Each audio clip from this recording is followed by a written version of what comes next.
No dia 8 de julho de 1965, em Vancouver, Canadá, 46 passageiros e 6 tripulantes embarcavam em um avião modelo DC-6B com destino a Whitehorse, Yukon. Infelizmente, dentre esses passageiros, um deles impediu que esse voo chegasse a seu destino, causando um dos maiores assassinatos em massa da história do Canadá. Um caso esquecido, mas não pelas famílias das vítimas. Esse é o caso do voo 21 da Canadian Pacific Airlines.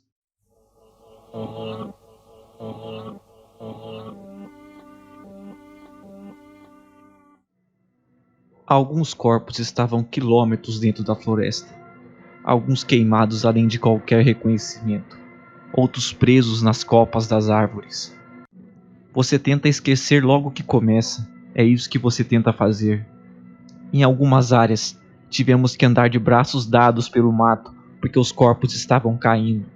Foi traumático, algo para o qual ninguém está preparado.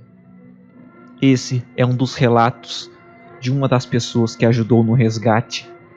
Nesse dia, o avião decolou e seguia com sua rota normal. O voo já estava voando há 1 hora, quando às 3h40 da tarde, a torre de controle de Vancouver recebia 3 pedidos de socorro, chamados de Mayday.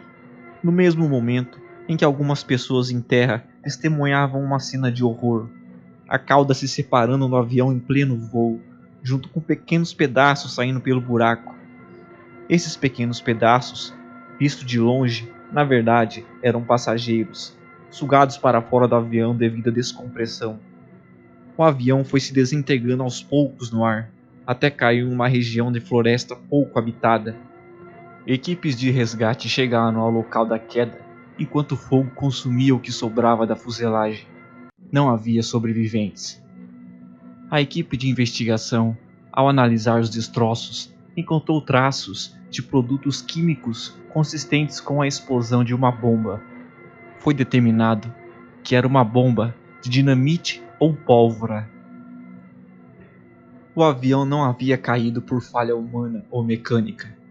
O avião havia caído porque alguém havia entrado com uma bomba e assassinado 51 pessoas. Foi o maior assassinato em massa do Canadá registrado na época e até hoje figura como um dos maiores daquele país. A equipe de investigação também determinou que a bomba foi deixada no chão do banheiro traseiro, tendo explodido imediatamente após ser deixada ali. Caso contrário, alguém teria notado. Temos que lembrar que na época, em 1965, nos primórdios da aviação comercial, não existia quase nenhum nível de segurança, sendo fácil qualquer passageiro entrar com um dispositivo explosivo em sua bagagem. Também era fácil acesso a dinamite e pólvora, podendo ser comprada facilmente por qualquer pessoa.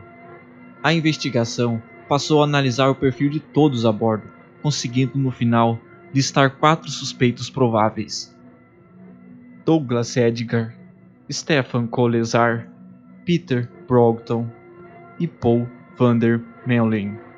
A polícia fez uma extensa investigação sobre os suspeitos para determinar qual era o culpado. Mas limitados pela tecnologia forense disponível na época, não foram capazes de determinar quem foi o responsável por explodir a bomba.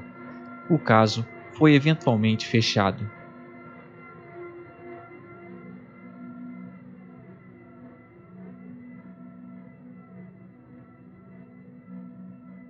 No ano de 2018, a rede de televisão CBC News realizou uma revisão do caso, analisando os documentos e falando com alguns envolvidos que ainda estão vivos. Nesta investigação, foram analisados novamente os perfis dos 4 suspeitos, começando com Stefan Colesar. Stefan Colesar era um especialista em explosivos com um passado criminal. Mas segundo o documentário, apesar do passado criminal, ele já estava velho, tinha filhos e era respeitado em seu trabalho. Além de que, estatisticamente, sua idade não batia com o perfil de assassinos que praticam atentados à bomba. Agora, analisaremos o perfil de Douglas Edgar. Ele era um apostador que ganhava a vida jogando baralho e fazendo apostas duvidosas. Ele tinha comprado uma apólice de seguro de vida momentos antes de entrar no avião, o que o colocou no radar dos investigadores. Teria ele feito o seguro pensando em tirar a própria vida para deixar sua família rica? Mesmo que para isso tirasse a vida de 51 pessoas inocentes? Outro fato estranho é que ele disse para a família que pegaria o voo para ir trabalhar em um emprego novo, porém ninguém sabia que emprego era esse. Porém, Edgar tinha uma filha de 9 anos na época, e não era incomum de se comprar apólices de seguro nos aeroportos. E o fato de ninguém saber que emprego ele arrumara pode ser justificado pelo fato de este não existir. Ele apenas estava indo jogar e apostar. O emprego era apenas uma desculpa. O próximo suspeito, Paul Vandermeulen, foi descrito por seu psiquiatra como alguém que tem um profundo ódio contra a sociedade e também tinha feito um seguro de vida de alto valor antes do voo. Além disso, ele também carregava uma arma em suas bagagens, indicando que ele a levaria consigo para impedir caso alguém tentasse parar o seu plano. Até aqui ele parece o suspeito mais provável, se não fosse por um fato. Ele carregava consigo $800, o que na época era muito dinheiro. Então vem a pergunta: por que alguém levaria tanto dinheiro para explodir um avião que ele sabe que certamente não sairá vivo? O último suspeito, Peter Brogdon, um jovem descrito como alguém que tinha interesse em armas e pólvora, o mesmo material usado na bomba. Trabalhava em uma mina e também era armeiro em um clube de tiro, o que garantia fácil acesso à pólvora e dinamite. Dias antes do crime, ele teria dito a sua mãe que tinha algo perigoso em seu quarto. Estaria ele se referindo à bomba que usaria no avião? O investigador original do caso mantinha um diário onde registrava seus pensamentos sobre o caso. Diário esse que hoje está com seu filho, que foi entrevistado no documentário. Confira o trecho. I asked him point blank, I said, "Do you know who did it?" And he said, "We have a very good idea who the responsible person was." And you must have asked him who? I remember him saying that this particular individual was very much a loner, didn't belong to any organizations with the one exception of the Black Powder Shooting Club at the mine where he worked in Cassiar. He's describing Peter Broughton, and there's more. He went to the Vancouver Public Library and checked out a book on Douglas piston-powered airliners, of which DC-6Bs were one. Seria Peter Brogdon um assassino? O responsável por tirar 51 vidas? Nunca saberemos. É válido lembrar que tudo o que temos são teorias baseadas em análises de perfis feitos pela polícia e possíveis motivações, mas não existem provas concretas, até mesmo pela circunstância e época do crime.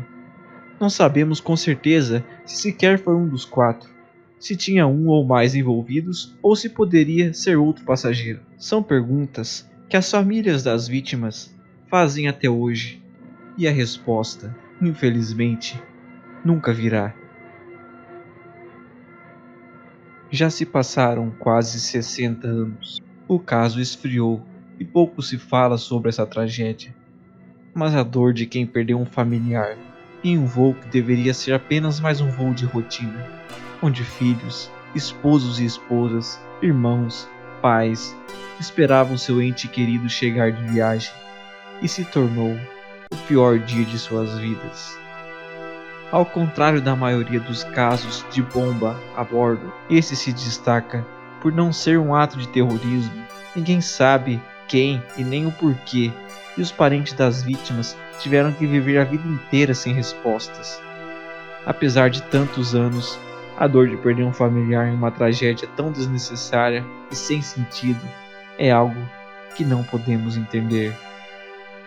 Não foi um acidente, foi um crime, e foi o fim da história de 51 pessoas inocentes e o começo de uma dor insuperável para os seus familiares, que nunca esquecerão do dia 8 de julho de 1965, o dia do fatídico voo 21 da Canadian Pacific Airlines.